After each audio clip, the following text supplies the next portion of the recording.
देहरादून सचिवालय परिसर में महिला समूहों ने लगाए स्टॉल। सीएम धामी ने किया स्टॉलों का शुभारंभ। कहा, महिला सशक्तिकरण के लिए सरकार कर रही कार्य।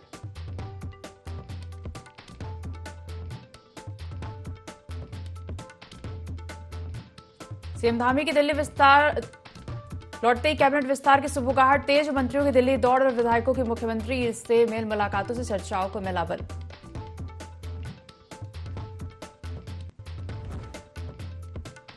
बांग्लादेश में हिंदुओं पर हो रहे अत्याचार को लेकर सीएम धामी का बयान। कहा, हिंदुओं पर अत्याचार पर विपक्ष मौन, हिंदुओं पर हो रहे उत्पीड़न को देख मन हो रहा विचलित।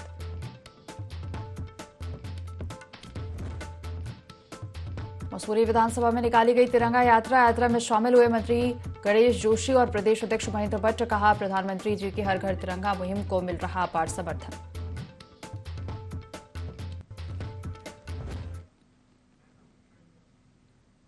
देवभूमि लाइव देख रहे हैं यहाँ पर, मैं हूं आपके साथ दिव्या। बुलेटिन की शुरुआत करेंगे खबरों के साथ। मुख्यमंत्री सशक्त बहना उत्सव योजना और मुख्यमंत्री महिला स्वयं सहायता समूह सशक्तिकरण योजना के अंतर्गत महिला समूह के स्टॉलों का मुख्यमंत्री पुष्कर सिंह धामी ने अवलोकन किया। वहीं मुख्यमंत्री पुष्कर सिंह धामी ने सचिवालय में लगे स्वयं सहायता समूहों की बहनों के लगाए गए स्टॉलों का निरीक्षण करते हुए महिला समूह से देशी घी भी खरीदा। मुख्यमंत्री पुष्कर सिंह धामी ने कहा कि महिला सशक्तिकरण की दिशा में लगातार सरकार काम कर रही है, जिसके चलते महिला समूह को सशक्त बनाने का प्रयास किया जा रहा है। सभी समूह अलग अलग प्रकार के उत्पाद अपने समूह के लिए बना रहे हैं।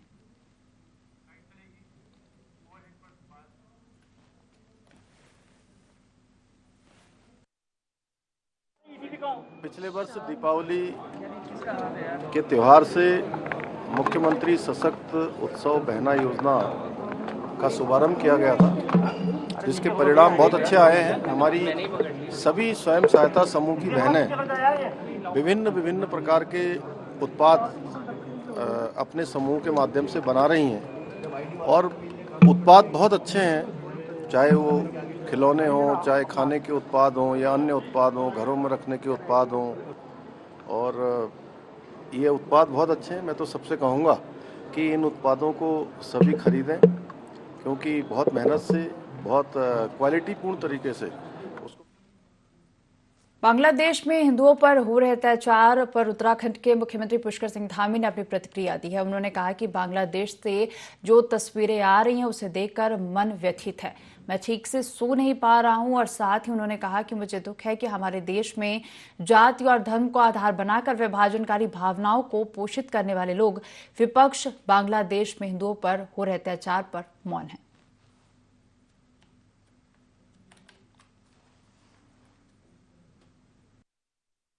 आप सब लोग समाचार पढ़ रहे होंगे और मैं अपनी बात बताऊं तो वहां से जितनी खबरें आ रही हैं उन खबरों को देखकर मन बहुत व्यथित हो रहा है और मैं रात को ठीक प्रकार से सो भी नहीं पा रहा हूं। मुझे दुख है कि हमारे देश को जाति पाति के बंधनों में बांधे रखने वाले तमाम हमारे सामने जो आज प्रधानमंत्री आदरणीय मोदी जी का विरोध करते हैं, विपक्षी पार्टियों के लोग हैं, वो सारे के सारे इस अवसर पर चुप हैं कि उनके लिए किसी व्यक्ति की जाति महत्वपूर्ण है, न कि पूरा हिंदू समाज जो आज बांग्लादेश के अंदर जिसके साथ इतना बड़ा अत्याचार हो रहा है। पर वो भूल जाते हैं कि बांग्लादेश में मारे जा रहे लोगों में से आज 90% से अधिक लोग एक ही समुदाय के हैं और वो दलित समुदाय के लोग हैं।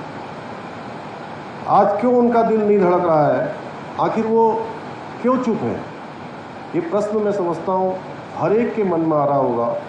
बात बात पर देश के अंदर कोई घटना होती है, कहीं विदेश में कोई घटना होती है तो कैंडल मार्च निकालते हैं। वो टोली भी आज कहाँ गए हैं? मुख्यमंत्री पुष्कर सिंह धामी ने उत्तराखंड पूर्व सैनिक संगठन की ओर से दून सैनिक इंस्टीट्यूट गढ़ी कैंट देहरादून में आयोजित आभार एवं संवाद कार्यक्रम में प्रतिभाग किया। इस अवसर पर सीएम धामी ने कहा कि हमारे सैनिक हिमालय के प्रहरी और पर्यावरण के संरक्षण भी हैं।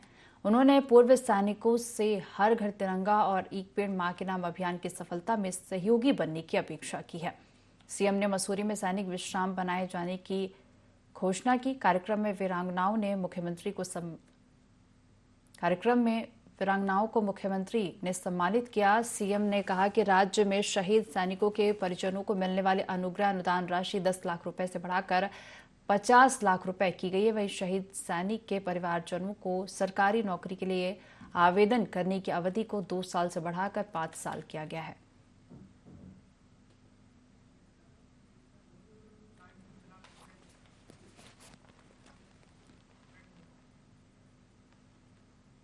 अगस्त का महीना चल रहा है, इसी महीने रक्षाबंधन है। भाई बहन के अटूट प्रेम के पर्व रक्षाबंधन के पहले सीएम डॉक्टर मोहन यादव ने बहनों को बड़ी सौगात दी है। प्रदेश की 40 लाख उज्ज्वला योजना हितग्राही लाडली बहनों को इस महीने से सस्ते गैस सिलेंडर मिलेंगे। वहीं आंगनबाड़ी में कार्यरत बहनों को भी एक साथ कई तोहफे सीएम डॉक्टर मोहन यादव ने दिए हैं। आइए इसी पर देखते हैं रिपोर्ट।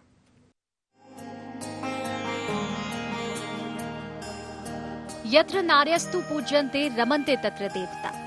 शास्त्र वचन है कि जहाँ नारियों की पूजा होती है वहाँ देवताओं का वास होता है। मानवीयता और सामाजिक दृष्टिकोण से भी देखें तो बहन बेटियों का सम्मान और संरक्षण सामाजिक दायित्व में सबसे ऊपर माना जाता है। मध्य प्रदेश की डॉक्टर मोहन यादव सरकार भी इसी दिशा में आगे बढ़ रही है। डॉक्टर मोहन का नारी सम्मान, अब लाडली बहनों को मिलेगा सस्ता गैस सिलेंडर। रक्षाबंधन के पहले सीएम डॉक्टर मोहन यादव ने दी सौगात। 40 लाख उज्ज्वला योजना की लाडली बहनों को 450 रुपए में रसोई गैस सिलेंडर। इससे ऊपर की राशि की भरपाई राज्य सरकार करेगी। रक्षाबंधन के लिए बहनों को सीएम डॉक्टर मोहन यादव का उपहार। लाडली बहनों को इस महीने अलग से मिले 250 रुपए। लाडली बहनों के खाते में इस महीने आई 1500 रुपए की राशि। भारतीय जनता पार्टी ने विधानसभा चुनाव से पहले लाडली बहनों से 450 रुपए में गैस सिलेंडर देने का वादा किया था।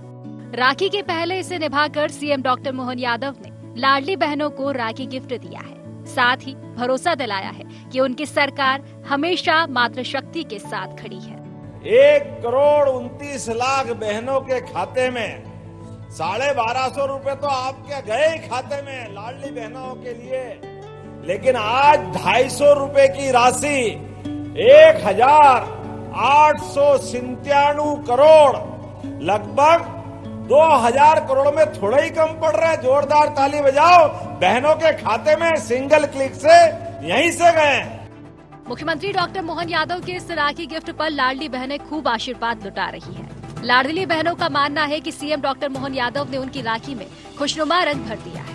मुख्यमंत्री जी को धन्यवाद देना चाहते हैं जो हर महीने में 1250 देते थे, इस बार 1500 दे रहे हैं। बहुत बहुत धन्यवाद। हमें बहुत अच्छा लग रहा। पहले 1250 रुपये मिलते थे, अब 250 रुपये और बढ़ा के दिए हैं तो 1500 रुपये हो गए। और सिलेंडर भी सस्ता किया है सरकार ने, तो मोहन यादव ने बहुत अच्छा काम किया। डॉक्टर मोहन यादव सरकार ने लाडली बहनों के साथ कामकाजी महिलाओं का भी पूरा ध्यान रखा है। मध्य प्रदेश में 97,300 आंगनबाड़ी कार्यकर्ता है। इन्हें भी डॉक्टर मोहन यादव सरकार ने राखी का गिफ्ट दिया है। इन्हें बीमा पॉलिसी से कवर किया गया है। आंगनबाड़ी वर्कर्स को मिला बीमा कवर।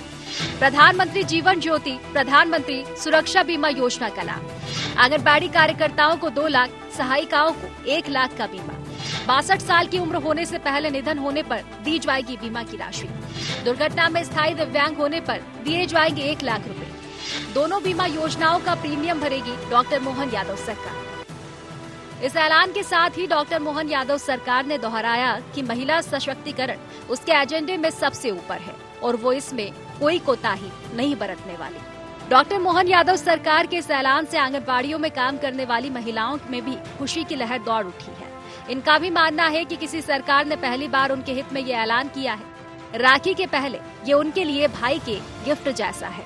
सरकार जो ये बीमा योजनाएं लेकर आ रही हैं, ये हमारे लिए बहुत सहायक हैं और हम चाहेंगे कि अगली बार भी सरकार हमारे लिए और भी योजनाएं लेकर आए। इस प्रकार की योजनाओं के लिए हम सरकार का धन्यवाद करना चाहते हैं और इसी प्रकार की योजनाएं चलाते रहें। किसी भी सरकार की कामयाबी का मापदंड ये होता है कि वो सामाजिक कल्याण के क्षेत्र में क्या काम कर रही है, खासकर महिलाओं, बच्चों और बुजुर्ग कमजोर वर्गों के लिए उसकी नीतियाँ कैसी है।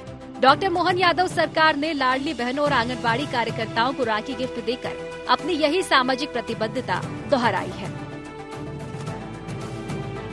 थराली ग्वालदम राष्ट्रीय राजमार्ग पर लोल्टी के पास नागोली में खुली अंग्रेजी शराब की दुकान का स्थानीय महिलाओं ने विरोध करना शुरू कर दिया है। सुबह से ही महिलाओं ने इस शराब की दुकान के आगे स्थानीय जनप्रतिनिधि और सरकार समेत आबकारी विभाग के खिलाफ नारेबाजी शुरू कर दी और इसके बाद मौके पर आबकारी निरीक्षक पहुंचे, लेकिन सहमति नहीं बनी।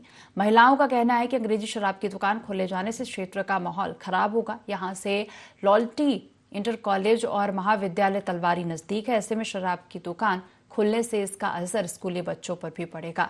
महिलाओं ने चेतावनी दी कि यदि शराब की दुकान बंद नहीं की जाती है तो महिलाएं आंदोलन को और तेज कर देंगी। इस दौरान महिलाएं और प्रदर्शनकारी दुकान का आवंटन रद्द करने की मांग पर अड़े रहे।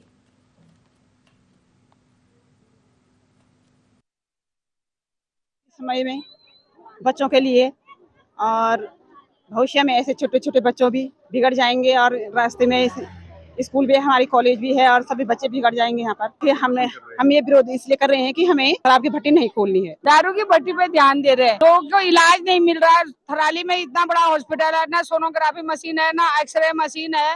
लोगों के बच्चों की डिलीवरी हो रही है, औरतों की कर्णप्रयाग जाने था, बैजनाथ जाने था, बच्चा मर जा रहा है, कभी औरतें मर जा रहे हैं। उस पर क्यों नहीं ध्यान दे रही? गाँव में भट्टी खोलने का उसका बड़ा ध्यान है उन्हें, क्योंकि उस पर प्रशासन को कमीशन मिलता है, पैसा मिलता है, सब कुछ मिलता है। हमारे यहाँ पर शराब का ठेका बंद होना चाहिए और इस शराब से तो हमारे यहाँ के बहुत दुखी हो रखे हैं।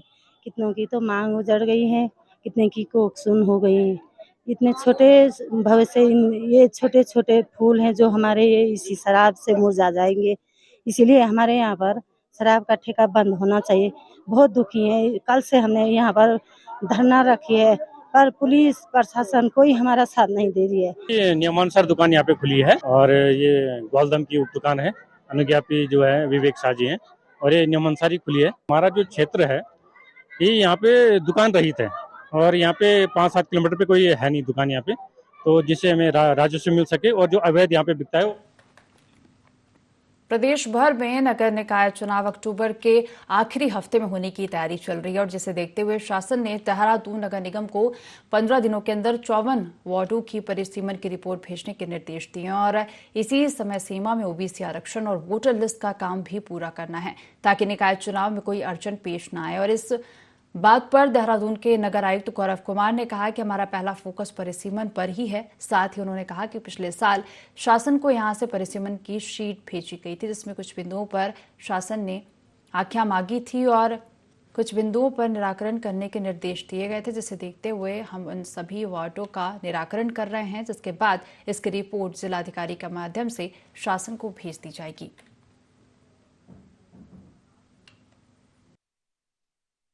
देखिए, अभी हमारा पहला फोकस परिसीमन पर ही है, तो हम सभी वार्ड्स में जहां भी जो पिछले वर्ष यहां से एक परिसीमन शीट भेजी गई थी उसमें शासन द्वारा कुछ बिंदुओं पर आख्या मांगी गई थी, कुछ बिंदुओं को निराकरण करने के लिए शासन द्वारा निर्देशित किया गया था।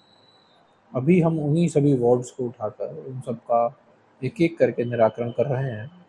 इसके उपरांत इसमें आपत्तियां मांगी जाती हैं, आपत्तियां मांगी जाएंगी, उनका नियमानुसार निस्तारण किया जाएगा। तदुपरांत जिलाधिकारी महोदया के माध्यम से तो शासन में भेजा जाएगा। आरक्षण और अन्य मुद्दे हैं वो उसके उपरांत डिसाइड किए जाएंगे। सीमांत जनपद उत्तरकाशी प्राकृतिक आपदाओं की दृष्टि से बहुत संवेदनशील है और इसी बारिश में यहाँ बड़ा नुकसान भी हुआ है। आपदाओं के बीच 4 धाम यात्रा भी चली और ऐसे में जिला प्रशासन और प्रतिनिधियों के सामने हमेशा लोगों को सुरक्षित रखने की हमेशा चुनौती खड़ी रहती है। और ऐसे में क्या तैयारी है प्रशासन की, इसी मुद्दे पर विधायक गंगोत्री विधानसभा सुरेश चौहान से खास बातचीत की हमारे संवाददाता दीपक नौटियाल ने। सीमांत जनपद उत्तरकाशी माँ गंगा और यमुना का मायका भी है, लेकिन ये जो क्षेत्र पड़ता है, ये जो आपदा आती है, आपदा के लिए जो ये क्षेत्र जो बहुत संवेदनशील है। इस समय उत्तरकाशी जनपद में जो है लगातार जो है मौसम खराब चल रहा है और लगातार कई जो गांव है गंगोत्री विधानसभा की अगर बात करूँ तो वहाँ पे जो है बादल फटने की घटना हो चुकी है, लोगों का बहुत नुकसान हो चुका है। ऐसे में जो यहाँ के विधायक हैं सुरेश चौहान जी गंगोत्री विधानसभा के, तो आज हम उनसे बात कर रहे हैं कि जो इस समय आपदा के उसके लिए क्या उनकी तैयारी है, क्या कहना है आपको इस समय जो आपदा का मौसम चल रहा है। देखिए, आप सबको पता है कि बरसात का जब सीजन आता है तो गंगोत्री विधानसभा जो हमारे पहाड़ के इलाके हैं, हमारे तमाम घाट गजरे नाले सारी जगह जो अतिवृष्टि से बहुत ज़्यादा पानी भर जाता है। हमारी जो प्रशासन की टीम लगातार में जो हमारे आपदाग्रस्त क्षेत्र हैं वहाँ लगातार गया, लगातार हम मॉनिटरिंग कर रहे हैं। हमारी जिला प्रशासन की टीम मॉनिटरिंग कर रही है, आपदा कंट्रोल की टीम तो जगह जगह जो संपर्क मार्ग है, स्कूलों के जो हमारे पैदल मार्ग होते हैं वो सब पूरी तरह क्षतिग्रस्त हो गए हैं। अभी फिलहाल जितनी भी जगह मशीनें लगा दी गई हैं उनको फौरी तौर पर खोला जा रहा है। रास्ते जो है आवागमन के लिए सुचारू रूप से बनाए जा रहे हैं। तो पहले हमारा फौरी तौर पर तत्कालीन जो सहायता है, ऐसी सहायता बांट दी गई है। तो हम अपनी तरफ से लगातार पूरा प्रयास कर रहे हैं। हमारी प्रशासन की टीम, हमारी सरकार और हमारे प्रदेश के यशस्वी मुख्यमंत्री माननीय धामी जी लगातार इसमें जो है मॉनिटरिंग कर रहे हैं। जी भी देखने में आ रहा है कि क्योंकि सिरी गांव की अगर मैं बात करूं तो वहाँ पे ग्राउंड जीरो पर मैं खुद गया था और वहाँ पे कुछ लोग ऐसे हैं कि उनकी जो है पूरी खेती जो है इस आपदा में बह चुकी है और वो लोग जो है भूमिहीन हो गए। तो उन लोगों का कहना है कि उत्तराखंड जो सरकार है उनसे उन लोगों की मांग है कि हमें जो है जो फॉरेस्ट लैंड है वो जो है पट्टे के तौर पे दिया जाए ताकि हम जो है दोबारा से जो वहाँ पे जो अपनी खेती कर सके। तो इसमें क्या प्रयास रहेगा आपका? देखिए, इसके लिए पूरा प्रयास किया जाएगा क्योंकि हमारी वन नीति जो अजीब टाइप की नीति बनी हुई है उसका, और माननीय मुख्यमंत्री से जहाँ पे राजस्व की जो ज़मीन होगी, जो खाली पड़ी बंजर ज़मीन होगी, पूरा प्रयास किया जाएगा कि जो इस बाढ़ में भूमिहीन हो गया उसको कहीं ना कहीं जो है उसी गांव के अंतर्गत जो हमारी राजस्व की भूमि बची है उसको कहीं ना कहीं जो है पट्टे के रूप में ज़मीन मिले ताकि वो काश्तकार अपने पाँव पर खड़ा हो। बिल्कुल, उत्तरकाशी जनपद की अगर बात करूं तो आपदा की दृष्टि से बहुत संवेदनशील ये क्षेत्र। ऐसे में जो यहाँ के जनप्रतिनिधि उनकी भूमिका लोगों को जो है फौरी तौर पर सहायता कराने में जो है बहुत ज़्यादा बढ़ सकती है। आज जो विधायक है गंगोत्री लगातार जो है मॉनिटरिंग कर रहे हैं क्योंकि कहीं जहाँ भी आपदा आती है वहाँ वो सबसे पहले वो वहाँ पे पहुँच जाते हैं अपने जो कर्मचारी अधिकारी उत्तरकाशी के उनको लेके। दीपक नोटेल, ID24। भाजपा महिला मोर्चा की पूर्व जिला अध्यक्ष सविता नगरकोटी ने तीलू रौतेली पुरस्कार के चयन पर सवाल उठाया है। सविता नगरकोटी का आरोप है कि जिस उद्देश्य के लिए वीरांगना राजश्री तीलू रौतेली पुरस्कार दिया जाता है उससे सरकार पूर्ण रूप से भटक गई है। तीलू रौतेली पुरस्कार अपने चहेतों को रेवड़ी बांटने तक सीमित रह गया है। बागेश्वर जिले में 10 वर्षों से खेल के क्षेत्र में ही तीलू रौतेली पुरस्कार दिया जाता रहा है। महिला सशक्तिकरण के क्षेत्र में कार्य करने वाली महिलाओं के नाम का चयन जिला स्तर के आगे नहीं बढ़ाने के गंभीर आरोप लगाए हैं।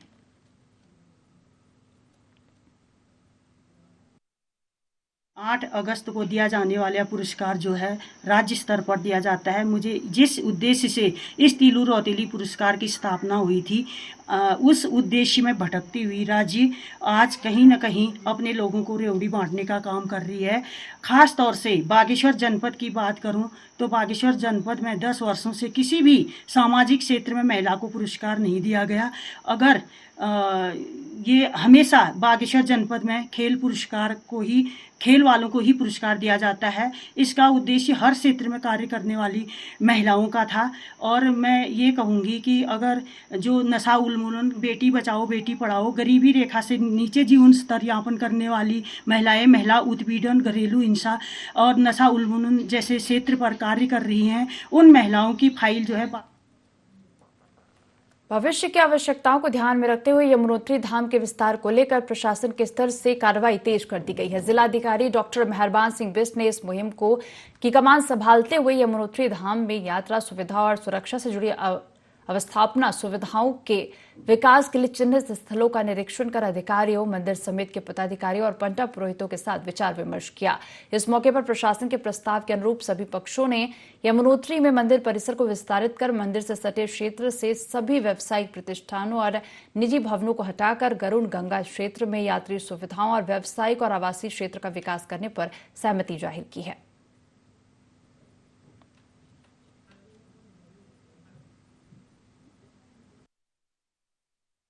हुए जैसे भविष्य में और यात्रा बढ़ेगी तो उनकी सुरक्षा के लिए, मंदिर की सुरक्षा, वहाँ पे सुविधाओं को और बढ़ाए जाने के लिए ताकि ज़्यादा संख्या में जो लोग आ सकते हैं आने वाले टाइम में, उसको कैसी सुविधाएं को विकसित किया जाए। एक दीर्घकालिक योजना बनाए जाने के भी निर्णय लिया गया बैठक में, जिसमें जिलाधिकारी महोदय द्वारा संबंधितों को निर्देशित किया गया कि वो इसकी योजना बनाए। जैसे उसमें घाट सुरक्षित बनाए जाने हैं और उनका थोड़ा दीर्घीकरण करना जाना है, वहाँ पर ज़्यादा लोग आ सकें, ज़्यादा लोग रह सकें, रास्ते का चौड़ीकरण होना है, वैकल्पिक रास्ते हैं वहाँ पे, जैसे रोपवे का प्रोजेक्ट भी अभी ऑनगोइंग है, तो भी जल्दी से काम शुरू हो और जो रोपवे का और जो अन्य सुविधाएं हैं उनको और कैसे बढ़ाया जा सके सके और कैसे उसका दीर्घकालिक योजना बनाई जाए, इस संबंध में निर्णय विचार विमर्श किया गया। उसमें जिलाधिकारी महोदय द्वारा क्षेत्र का मुआयना भी किया गया और संबंधित को निर्देशित किया गया कि इसके दीर्घीकरण के लिए योजना तैयार करें। पूर्व मुख्यमंत्री हरीश रावत कोई भी मौका नहीं छोड़ते विपक्ष पर तंज कसने को, और ऐसे में हरीश रावत का एक और बयान सोशल मीडिया में छाया हुआ है, जिसमें उन्होंने अपने दिल्ली दौरे के दौरान अनुभवों को साझा करते हुए भाजपा पर निशाना साधा। हरीश रावत ने पोस्ट शेयर करते हुए कहा कि कुछ हमारे पहाड़ी पत्रकार बंधु भाजपा के गुणगान में लगे हुए हैं तो उनसे कुरेदते पता चला कि उजियाड़ू बल्द यहां तक कि भाजपा में रम गए हैं। हरीश रावत के बयान पर राज्यसभा सांसद नरेश बंसल का कहना है कि हरीश रावत का राजनीतिक जीवन अनिश्चितताओं में रहा है और जब हरीश रावत मुख्यमंत्री थे तो अनिश्चितताओं में रहे हैं, उन्हें अब वही दिखाई देता है। हरीश रावत जी का राजनीतिक जीवन ही अनिश्चितताओं में रहा है। स्वर्गीय श्री नारायण दत्त तिवारी जी की जब सरकार थी, वो मुख्यमंत्री थे, तो उनको ये आए दिन अस्थिर करते रहे। स्वयं मुख्यमंत्री रहे तो अस्थिरता के दौर में रहे और अब भी उनको वही दिखाई देता है। किसी ने कहा भी है, जाकी रही भावना जैसी प्रभु मुहूर्त दिन देखी वैसी। और जहाँ तक भारतीय जनता पार्टी का सवाल है, ये एक जीवंत पार्टी है। पार्टी डबल इंजन की सरकार उत्तराखंड में है। हम अपने राजनीतिक और सामाजिक दायित्व को समझते हैं। जनता की समस्याओं का समाधान करने के लिए एकजुट होकर काम करते हैं, वही हम सब कर रहे हैं। उनको उसमें कहीं अस्थिरता ढूंढने की आवश्यकता नहीं है, उनको निराशा हाथ लगेगी। देहरादून के मसूरी विधानसभा क्षेत्र में भाजपा ने तिरंगा यात्रा निकाली। इसका शुभारंभ पार्टी के प्रदेश अध्यक्ष महेंद्र भट्ट और मंत्री गणेश जोशी ने किया। यात्रा किशनपुर डायवर्जन से शुरू होकर हाथीबड़ कला में समाप्त हुई और इस मौके पर भाजपा के प्रदेश अध्यक्ष महेंद्र भट्ट ने कहा कि पार्टी के सभी कार्यकर्ताओं और पदाधिकारियों को विभिन्न कार्यक्रम आयोजित करने के निर्देश दिए गए हैं। वहीं कैबिनेट मंत्री गणेश जोशी ने प्रधानमंत्री की इस मुहिम की सराहना की।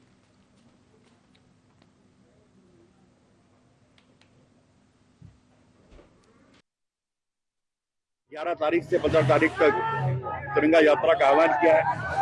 आज मसूरी विधानसभा की तिरंगा यात्रा का शुभारंभ प्रदेश के प्रदेश अध्यक्ष माननीय भट्ट जी यहाँ पर द्वारा किया है। जिस प्रकार से उत्साह दिखाई दे रहा है, सैकड़ों की संख्या में युवा यहाँ पर हैं, ये इस बात का प्रतीक है कि तिरंगे का सम्मान हर भारतवासी करता है और तिरंगा हमें एक सूत्र में बंधने की प्रेरणा भी देता है।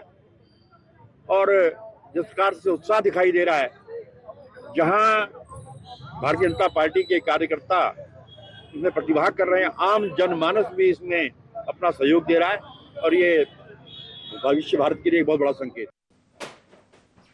इस बुलेटिन में फिलहाल इतना ही। आप देखते रहिए IND24। नमस्कार।